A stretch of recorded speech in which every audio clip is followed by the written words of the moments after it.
واقع را یاد شوړې راجیبه نبی کریم صلی الله علیه وسلم وفات شو حضرت عمر جړل عمر ځینې انسان چې ډېر سخي که نه ډېر زیات سخت مزاجي خلک وایي چې دله به ملا جړا ورځي په خپله زندګۍ خو چې داسې انسان اول جاړي نه او چې بیا جاړي که نه مخلوقات جړی د خپل ځان سره ابوبکر صدیق صاحب منع کوي ته خو دونه غټ سړی ته جاړې دا څه کې نبي علیه الصلاة والسلام جسم مبارک داسې پروت و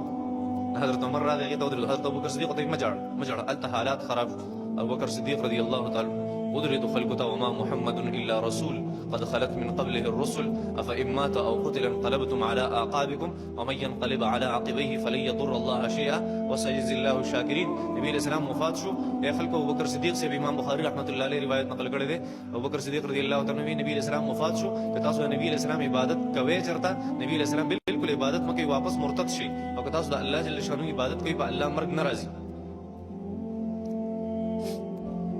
حضرت عمر جړل ابوبکر صدیق رضی الله تعالی عنہ امنه کوم جاړه زه به ولې نه جاړم داسې مخامخ شو نبی علیہ السلام جسم مبارک ته پروت نبی علیہ السلام جسم حضرت عمر رضی الله تعالی عنہ وایي یا رسول الله بأبي انت وامي یا رسول الله زما مور او پلار دې په تا باندې قربان شي نبی علیہ الصلوۃ والسلام زه به ستا په جدایۍ ولې نه جاړم لقد كنت تخطب الناس على جذع النخله ستا په مسجد نبوي کې یو د کجوري یو تنه هغې ته به تا ډډه والې او د جمعې خطبه به دې وي یا رسول الله بیا فلما کثر الناس اتخذوا لك منبرا کله چې خلک سیوا شو یا رسول الله نو بیا صحابه کرام ستا دپاره یو منبر جوړ کړو چې کله د خپلې حجرې مبارکې نه راووتې یا رسول الله افلما تجاوزته کله چې هغه ستنه تا کراس کړه او د هغې نه راواوړې دي حن ذلك الجزع بفراقك یا رسول الله هغه ستنې په تا پسې جړلي او صحابه کرامو د هغې جړه اورېدلې وه ستا په جدایۍ باندې خو هغه ستنې هغه ونې جړلي یا رسول الله هغه تنې جړلي یا رسول الله زه به ستا په جدایۍ ولې نه جاړم حضرت عمر وی فحنت ذلك الجزع بفراقك یا رسول الله هغې تنې په تا پسې جړلي په مسجد نبوي کې صحابه کرامو جړه اورېدلې وه فامتك اولى بالحنین الیک یا رسول الله ستا امت خو زیات حقدار دی چې په تا پسې وژاړي او ستا په جدایۍ باندې ابي انت وامي یا رسول الله زما مور او پلار دې په تا باندې قربان یې نبی کریم صلی الله علیه وسلم ای زما خوږ پیغمبره ستا د فضیلت لپاره خدا کافي ده چې ته یو پیغمبر وي نورم پیغمبرانو نورم انسانان دي اول هغې خطا وکړي وروسته د هغې دپاره الله جل شانه د معافی اعلان حضرت آدم علیه السلام